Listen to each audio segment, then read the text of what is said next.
Telugu Desam, Janasena, BJP, NDA ప్రభుత్వం అధికారంలోకి వచ్చిన తర్వాత ఈ 5-6 మాసాలలోనే ఎంత అభివృద్ధి సంక్షేమం పరిగెడుతూ పనిచేస్తుందో దానికి ఉదాహరణే ఈరోజు 3 గ్రామాల్లో జరుగుతున్నటువంటి శంకుస్థాపనలే ఒక ఉదాహరణ. ఏదైతే వెలివిలి, చింతపర్రు, వడ్లవానిపాలెం ఈ 3 గ్రామాలలో కలిపి మరి ఈరోజు ఆర్డబ్ల్యూఎస్ అంటే ఏదైతే త్రాగునీరు కోసం అక్షరాల 2,31,00,000 రూపాయలు, ఈ యొక్క రోడ్స్ డ్రైనేజ్ నిమిత్తం మరొక 1 కోటి రూపాయలు, అంటే దగ్గర 3,30,00,000 రూపాయలు దగ్గర ఈ 3 గ్రామాలకి కూడా ఈ రోజు మనం పనిచేస్తున్నటువంటి పరిస్థితి. ఇదేదో ఒక మండలానికి కాదు, ఒక నియోజకవర్గానికి కాదు, 3 గ్రామాలకు సంబంధించి ఈవేళ 3 కోట్ల రూపాయల పైబడి ఈవేళ నిధులు ఇస్తూ ఉన్నామని అంటే ఈవేళ ఇంత కష్టకాలంలో కూడా ప్రజల యొక్క సంక్షేమం, అభివృద్ధి పట్ల ప్రభుత్వం నిబద్ధత. అందులో కూడా పర్టికులర్ గా ఈరోజు మరి 2,31,00,000 రూపాయలు మరి ఈవేళ త్రాగునీరు కోసం 3 గ్రామాలు కేటాయించామనంటే దానికి కారణం గత ఎన్నికల ముందు 5 సంవత్సరాల గత పాలనలో ప్రజలందరూ కూడా త్రాగునీరు మరి ఇబ్బందులు వచ్చేటువంటి నీళ్లన్నీ కూడా కల్లాపేసుకోవడానికి, మొక్కలకి నీళ్లు వేసుకోవడానికి తప్ప త్రాగడానికి పని చేయట్లేదని ఏదైతే మహిళలందరూ కూడా మాకు గ్రామాన మొరపెట్టారో ఈవేళ అధికారంలోకి వచ్చాక వాళ్ళకి ఏదైతే మాట ఇచ్చామో ఆ మాట నిలుపుకునేటువంటి విధంగా మరి ఈరోజు ఏదైతే వెలివిలి గ్రామానికి 55 లక్షల రూపాయలు, అదేవిధంగా మన చింతపర్రు గ్రామానికి సంబంధించి 1,28 లక్షల రూపాయలు, వడ్లవానిపాలెం గ్రామానికి సంబంధించి మరి 48 లక్షల రూపాయలు అక్షరాల మరి ఈ యొక్క ఓహెచ్ఆర్లు నిర్మాణం చేసుకోవడానికి, శివారు ప్రాంతాలకి పైప్ లైన్లు వేసుకోవడానికి, ఫిల్టర్ బెడ్లు కూడా మైక్రో ఫిల్టర్ బెడ్లు మరి వాళ్ళకి తయారు చేసుకోవడానికి ఈరోజు ఒక సురక్షితమైనటువంటి త్రాగునీరు ఇచ్చేటువంటి విధంగా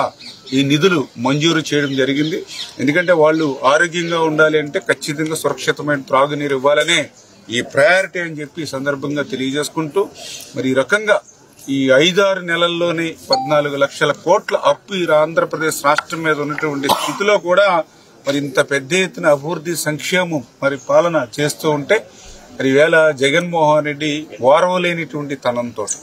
ఏదైతే ఈ ఆంధ్రప్రదేశ్ రాష్ట్రంలో ఒక పక్క రాజధాని నిర్మాణం ప్రారంభమైంది, ఇంకొక పక్క పోలవరం ప్రాజెక్టు కూడా రేపు 2027 డిసెంబర్కి పూర్తి చేయాలనే లక్ష్యంతో పనిచేస్తూ ఉన్నాం. ఈ రాష్ట్రం నుంచి ఏవైతే పరిశ్రమలు, పారిశ్రామికలు గత 5 సంవత్సరాల పాలన నుండి ఈ రాష్ట్రం నుంచి ఇతర రాష్ట్రాలకు ఏవైతే పారిపోయారో మళ్లీ ఆ కంపెనీలన్నింటినీ కూడా మళ్లీ వెనక్కి తీసుకొచ్చి మళ్లీ ఇక్కడ పరిశ్రమలు, పారిశ్రామికల ద్వారా విద్య, ఉద్యోగ, ఉపాధి అవకాశాలు ఏవైతే యువతకు కల్పించాలని ఆలోచనతో ఏదైతే ముందుకు సాగుతూ ఉన్నామో,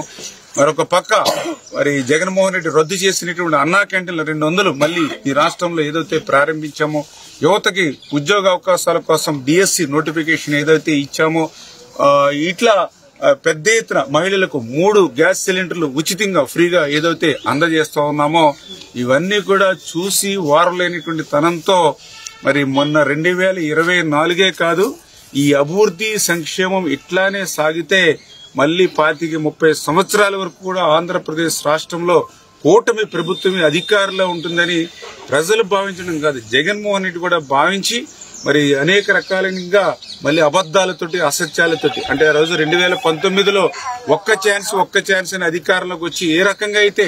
5 సంవత్సరాల పాలనతో 20 సంవత్సరాలకి వెనక్కి ఆంధ్రప్రదేశ్ ని ఏ రకంగా అయితే నెట్టేశాడో మళ్లీ అటువంటి అబద్దాల, అసత్యాలతోటి తన పత్రిక ద్వారా తన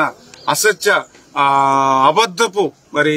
అవినీతి ఛానల్ ద్వారా ఈరోజు ప్రజలకు ముందుకు వచ్చేటువంటి ప్రయత్నం ఏదైతే జగన్మోహన్ రెడ్డి చేస్తున్నాడో దాన్ని కూడా మీరందరూ కూడా గమనించాలి. ఎందుకంటే ఈ రోజు పరిశ్రమలు పెట్టమని, పెట్టుబడులు పెట్టమని ఈవేళ పారిశ్రామికవేత్తల్ని మరి సాక్షాత్తు చంద్రబాబు నాయుడు గారు, పవన్ కళ్యాణ్ గారు, లోకేష్ బాబు గారు అడుగుతూ ఉంటే వాళ్ళు ఒకటే చెప్తూ ఉన్నారు, మళ్లీ జగన్మోహన్ రెడ్డి రాడని ఒక గ్యారంటీ మీరు ఇవ్వండి అని చెప్తూ ఉన్నారు. ఎందుకంటే ఇప్పుడు మీరున్నారని చెప్పి మేము కోట్ల రూపాయలు వెచ్చించి ఇక్కడ పరిశ్రమలు పెడతాం, రేపొద్దున మళ్లీ ప్రజల్ని ఏమార్చి మళ్లీ ఒక్క ఛాన్స్ మోసం చేసి మళ్లీ అతను అధికారంలోకి వస్తే మళ్లీ మేము బుట్టా గిట్టా సర్దుకుని బయటికి పోవాల్సి ఉంది. మీరు రాష్ట్రంలో ప్రభుత్వాలు మారినా, పార్టీలు మారినా, పాలసీలు మారడం ఎప్పుడూ చూడలేదు. మరి జగన్మోహన్ రెడ్డి పాలనలోనే ఆ రకంగా విధ్వంసం మేము చూసినటువంటి పరిస్థితి ఉంది, ఇంకా దాన్ని మేము మర్చిపోలేదు అని వేళ మరి ఈ రాష్ట్రంలో పెట్టుబడులు పెట్టాలంటే మరి జగన్మోహన్ రెడ్డిని చూసి భయపడేటువంటి పరిస్థితిలో ఉన్నారనంటే గత 5 సంవత్సరాల్లో ఎంత విధ్వంసకరమైనటువంటి పాలన జరిగిందో మనందరికీ అర్థమవుతున్నటువంటి పరిస్థితి. అందుకే ప్రజలందరూ కూడా మరొక 20-30 సంవత్సరాల పాటు ఈ అభివృద్ధికి సంక్షేమానికే మీరు ఓటేసి ఇక్కడ ఈ ప్రభుత్వాన్ని శాశ్వతంగా మనం ఉంచితే రేపు భవిష్యత్తులో 2047 కల్లా ఆ విజన్ ఆంధ్రప్రదేశ్ మళ్ళీ పూర్తి